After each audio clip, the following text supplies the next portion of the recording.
ఒంగోలు మాజీ ఎమ్మెల్యే బాలినేని శ్రీనివాసరెడ్డి వియ్యంకుడు కొండా భాస్కర్ రెడ్డి స్థానిక ఎర్రజల్ల రోడ్లో నిర్మించిన వెంచర్లో అనేక అక్రమాలు జరిగాయని, వీటి మీద విచారణ చేసి నిజాలు బయట పెట్టాలని టీడీపీ నాయకులు, ఆర్ఎస్ ప్రముఖులు సుబ్బారావు గుప్తా డిమాండ్ చేశారు. స్థానిక గుప్తాస్ మిడ్ టౌన్లో ఏర్పాటు చేసిన మీడియా సమావేశంలో పాల్గొని మాట్లాడారు.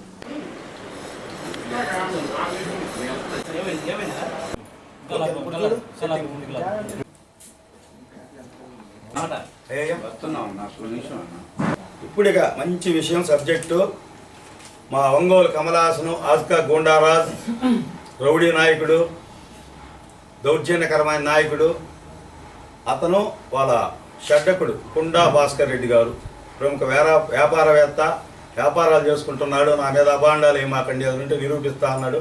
ఎక్సలెంట్. నేను ఈరోజు ఆధారాలతో సహా మ్యాపులతో సహా చెప్తున్నా, భాస్కర్ రెడ్డి గారు మీరు రండి, నేను మొత్తాన్ని మీ వెంచర్ దగ్గరికే తెస్తా. నాది తప్పు అని తెలిస్తే 5 ఏళ్ళు నేను ప్రెస్ మీట్ పెట్టను, మీ పేర్లు కూడా ఎత్తాను, మీ ఇంటి పేర్లు కూడా ఎత్తాను, బాలినేని కానీ కొడుకు నేను ఎవరి జోలికి రాను.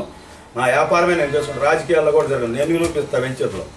ఆ వెంచర్లో మెయిన్ ఏంటంటే 39.60 ఎకరాలు, అంటే అప్రాక్సిమేట్లీ 40 ఎకరాలు.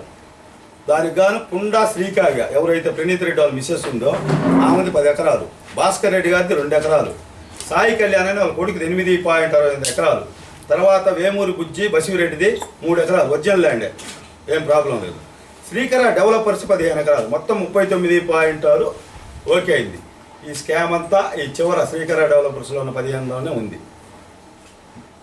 అది తీసుకొస్తావా అన్న, ఇది చెప్పాక దాంట్లో చూపించమంటావా? ఇది మెయిన్ ఏంటంటే నైరుతి భాగం ఏదైతే వెంచర్ ఉందో నైరుతి భాగంలో పంట కాలువ దక్షిణం నుంచి తూర్పుకి మెయిన్ కాలువ ఆక్రమించారు, తూర్పుకి వచ్చింది. తర్వాత పార్క్ ఒకటి పెట్టారు, గవర్నమెంట్ నామ్స్ ప్రకారం ఓకే, ఓన్లీ ఆన్ పేపర్లు. ఫిజికల్లో మాత్రం పూర్వకాలంలో పశువులు మేతకి కొన్ని ఇచ్చేవాళ్ళు గవర్నమెంట్. అలానే వీళ్ళ దగ్గర ఉన్న ఎక్స్టెండ్లో 36 సెంట్లు ప్రభుత్వం గుర్తించింది. ఆ 36 సెంట్లే పార్క్గా చేసేసారు వాళ్ళు తెలివిగా. అది చాలా దారుణము, అది చాలా నామ్స్ ప్రకారం చెల్లదు. అసలు నల్లవాగు అనేది ఏంటంటే సర్వేరెడ్డిపాలెం, వెంగముక్కపాలెం, కొంజేడు కొండల్లో పుట్టి ఈ వెంచర్ బ్యాక్ సైడ్ నుంచి నల్లవాగులోకి వచ్చింది. ఆ వరద ఉద్దితి వెంచర్ బ్యాక్ సైడ్ ఏంటంటే వీళ్ళు అధికార మతంతో 3 ఎకరాలు దీన్ని కుమ్మేసి గోడ కట్టేశారు అధికారుల అండదండలతో. దానివల్ల ఏమవుతుందంటే ఎప్పుడైనా వర్షం కానీ తుఫాను కానీ వస్తే వెంగముక్కపాలెం మునిగిపోతుంది. వాళ్ళ సామాజిక వర్గం, వాళ్ళ చుట్టాలు ఉన్నది. అలానే నల్లవాగు తగిలిద్ది అనమాట. ఆ వెంచర్కి చివరిలో నల్లవాగు తగిలిద్ది. యాజ్ పర్ గవర్నమెంట్ రూల్స్ ఏంటంటే ఈ వాగులకు కానీ కుంటలకు కానీ మనం ఏదైనా ఇల్లు కట్టుకోవాలన్నా, వెంచర్ వేయాలన్నా, విల్లాస్ కట్టాలన్నా 5 మీటర్లు వదిలేయాలి. వీళ్ళు అధికార మదంతో, అధికారుల అండదండలతో కట్టుబడి చేసేసారు. 5 మీటర్లు వదలలా, అదొకటి.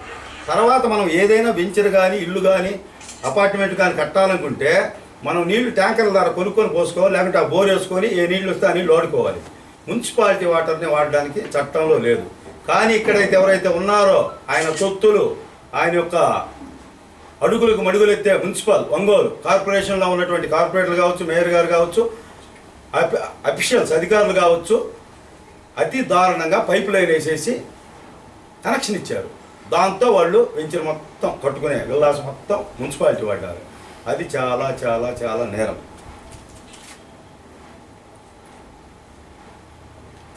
ఆ తర్వాత వచ్చి ఈ 40 ఎకరాల్లో మొత్తం 40 ఎకరాలు ఉంది కదా, అది కొద్దిగా గుంత. ఫ్రంట్ ఏమో బాగా గుంత, వెనక వచ్చేసరికి కొద్దిగా తక్కువ. ఫ్రంట్ ఏమో 12 అడుగులు ఫిలప్ చేశారు, ఏది మట్టిని, ఎర్రజల్ల మట్టి తెచ్చి. బ్యాక్ సైడ్ ఏమో 3 అడుగులు ఫిలప్ చేశారు. యావరేజ్గా 23,000 ట్రిప్పులు. పెద్ద పెద్ద డంపర్లు ఉంటుండే పెద్ద లారీలు, వాటితో 23,000 ట్రిప్పులు వేశారు. 23,000 × 7 ఒక్కొక్క డంపర్కి 7 యూనిట్లు వస్తుంది. 1,61,000 యూనిట్లు వాడారు గవర్నమెంట్ మట్టిని. ఆ గవర్నమెంట్ మట్టి కూడా ఏంది, ఒకప్పుడు మైనింగ్కి లీజ్కి ఇచ్చారు. వైఎస్ రాజశేఖర రెడ్డి గారు ఉన్నప్పుడే 90 కోట్లకి ఇస్తే వాళ్ళకి వర్కౌట్ కావట్లేదని, ప్లస్ తగాదాలైనని కోట్లకి వేశారని, ఆ మైనింగ్ నాణ్యత ఏదో కొద్దిగా తక్కువగా ఉందని చెప్పి టోటల్గా అది పెండింగ్లో పడింది. కానీ అది ఇప్పుడు మంచిదో కాదో ఆ మట్టి కానీ మామూలు విలువ ప్రకారమే ఇప్పుడు వీళ్ళు కోట్లల్లో కట్టాలి ఫైన్. ఎవరికి అదైతే మట్టి తెచ్చుకున్నారో వితౌట్ వాళ్ళ దగ్గర ఏం తెచ్చుకున్నారు, ఇక్కడ మన మైనింగ్ వాళ్ళ దగ్గర మేము 10 ట్రిప్పులు 20 ట్రిప్పులు అని చెప్పి దొంగ ట్రిప్పులు అని చెప్పి తెచ్చుకొని 23,000 ట్రిప్పులు వేశారు. ఆ మట్టి కానీ ఇనుమ ఖనిజం ఉందని కానీ నిరూపిస్తే ఈడీ వాళ్ళకి నేను కంప్లైంట్ పెడుతున్నాను, ఆ శాంపిల్ తీసుకుంటున్నాను, మెట్రాలజీ వాళ్ళకి ఇస్తాను. అందులో కానీ కనీసం ఇనుప ఖనిజం ఉంటే ఒక్కొక్క లారీ వచ్చి 3.5 లక్ష. 23,000 లారీలు ఇంటూ 3.5 లక్ష వేసుకుంటే దాదాపు 600 కోట్లు. అంటే వీళ్ళ జీవితం, వీళ్ళ ఆస్తి మొత్తం ఏమైనా సరిపోదు. అది అతి దగ్గరలో కంప్లైంట్ చేస్తున్నా ఈడీకి.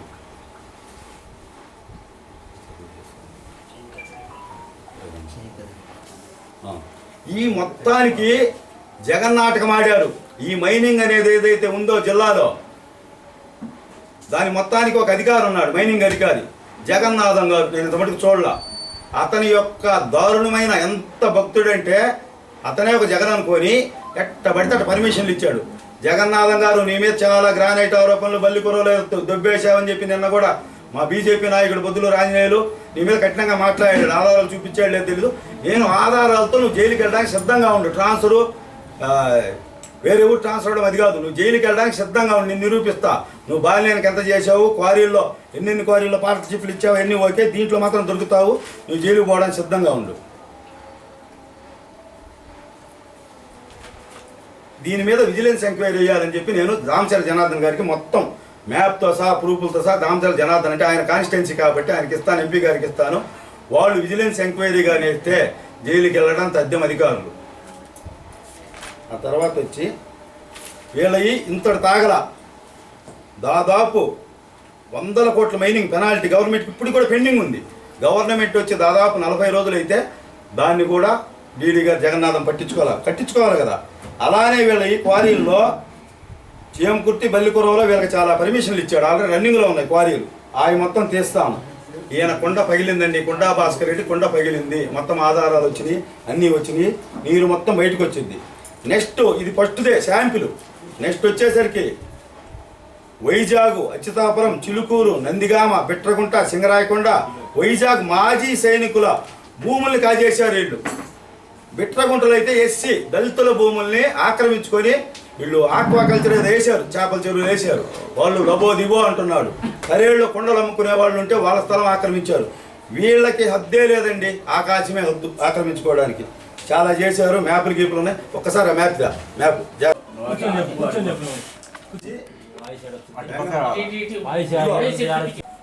అనా ఇది మొత్తం వచ్చేసి వెంగమొక్కపాలెం వెంచరు. అదే మొత్తం వెంగమొక్కపాలెం మ్యాప్ ఇది. ఇది వచ్చి ఈ రెడ్డింగ్ ఉన్నది వచ్చేసి బాలే శ్రీకర వెంచరు కొద్దిగా. ఇది పెద్దవాగు. ఇది వచ్చేసరికి ఇక్కడి నుంచి నల్లవాగు. ఇలా వీళ్ళ వెంచర్లో నుంచే పోతుంటుంది. కానీ ఏం చేశారు, కమ్మేశారు. వాళ్ళ వెంచర్లో పోయేది అది పూర్వకాలం నుంచే ఉంది. వీళ్ళు కొనకముందే అది ఉంది. కొన్నాక ఏం చేయాలి, దాన్ని వదిలేసేయాలి.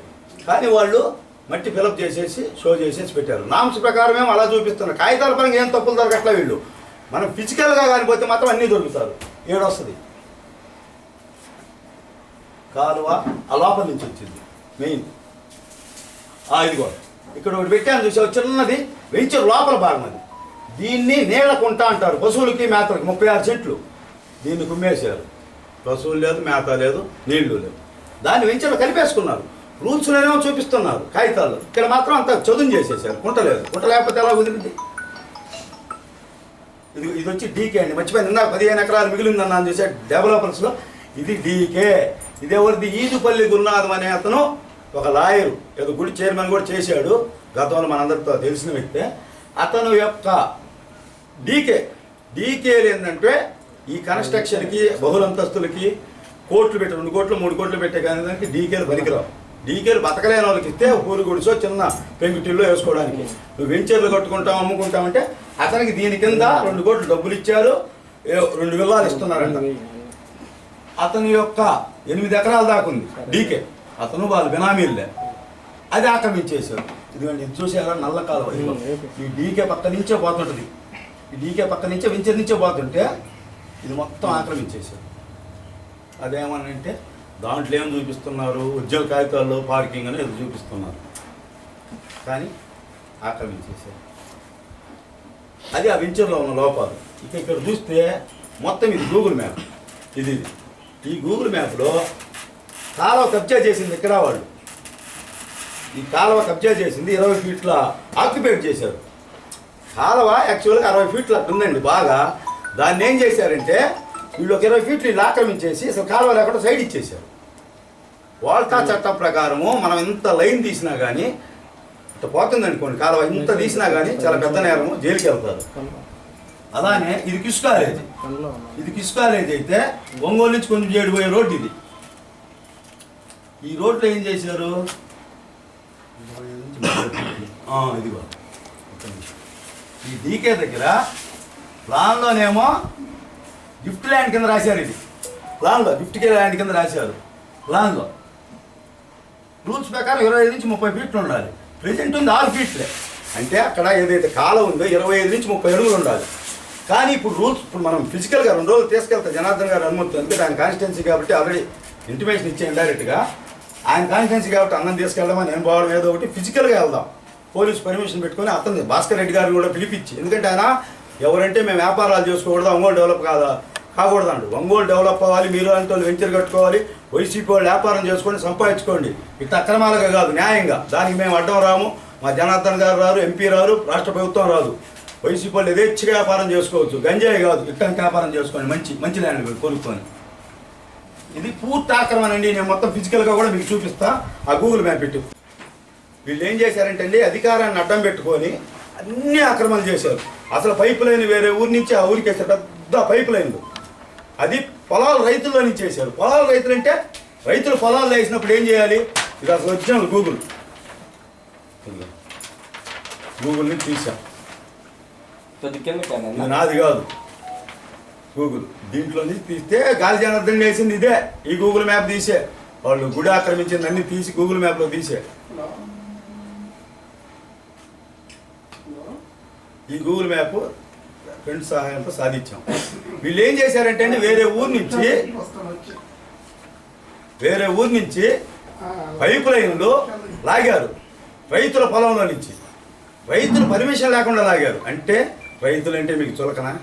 వాళ్ళని అడగాలి కదా, ఏ కులం కావచ్చు, ఏ మతం కావచ్చు. వాళ్ళు చిన్న స్థాయి వాళ్ళు అండి, 4 శాఖల మంత్రి, సీఎం చుట్టానికి ఏమేది తిరుగుతారు, అధికారులు ఎస్పీ ఉండే వాళ్ళ చేతిలో. అప్పట్లో నిజాయితీ పరులైన ఎస్పీ మేడం గారు, నేను లేడీస్ని మాట్లాడాను కాబట్టి విమర్శించను, ఆ ఎస్పీ గారు నా కేసు అన్నింటిలో స్టార్టింగ్ నుంచి ఎండింగ్గా ఉన్నారు. అన్ని పోలీసులను తెస్తాను, అది సపరేట్ సబ్జెక్టు. ఈ ఆక్రమణను నేను ఫిజికల్గా నిరూపిస్తాను, కాగితాల పరంగా నిరూపిస్తాను. వాళ్ళు తోలిన స్లిప్పులు కూడా ఉన్నాయి, ఏ లారీ ఎన్ని ట్రిప్పులు స్లిప్పులు ఉన్నాయి, వాళ్ళు కొట్టిన డీజిల్ ఉన్నాయి, వాళ్ళకి ఇంకా కొన్ని బాకీలు ఉన్నాయి. సరే వ్యాపారం వాళ్ళు ఇచ్చుకుంటూ తెచ్చుకుంటారు, మనకని వస్తాం. మైనింగ్ వాళ్ళు కానీ విజిలెన్స్ ఎంక్వైరీ లేకపోతే నేను వెంచర్ ముందు మీ అందరిని తీసుకెళ్ళి ధర్నా చేస్తా, జనార్దన్ గారి సహకారంతో. ఏది జరిగినా నేను ఒంగోలు నియోజకవర్గంలో జనార్దన్ గారు చెప్పిందే చేసిందే నేను చెప్తా, అంతేగాని ఆయనకి చెప్పకుండా మాత్రం ఏమి చేయను. మళ్ళీ ఇంకో రకంగా ఊహించుకోవద్దు ఎవరు ప్రజలు కూడా, అదే చెప్తున్నా. ఇదండి వెంచర్ పరిస్థితి. ఇట్లా వీళ్ళు ఆక్రమించుకుంటా పోతే మనం వదిలేస్తే ఇంకా వేరే వాళ్ళు చేస్తారు. అలానే మా సామాజిక వర్గం వాళ్ళు కూడా కొన్ని వేస్తున్నారు. 2 ఎకరాలు కబ్జా చేశారు, ఏది మన డీకేలు వెంచర్లో కలుపుకున్నారు, బాల్యానికి 20% వాటా ఇచ్చారు మా సామాజిక వర్గం. ఇంకా ఈ కాగితాలు రాలి వస్తే వాళ్ళ ఇది ఇస్తారు. 2-3 వెంచర్లు ఉన్నాయి, వాళ్ళు కూడా కాలువ పోతుంటే పంటగా అది నాగార్జున సాగర్ కెనాల్ది ఇట్ట కట్టుకున్నారు వాళ్ళ సొంత ఆస్తిలాగా. అవన్నీ కుదరవు. మా సామాజిక వర్గమే కాదు, ఏ సామాజిక వర్గం చేసినా నేను ఎదురు తిరుగుతాను చెప్తానేదానికి ఉదాహరణ చెప్తున్నా. వాళ్ళు త్వరలో మూల్యం చెల్లి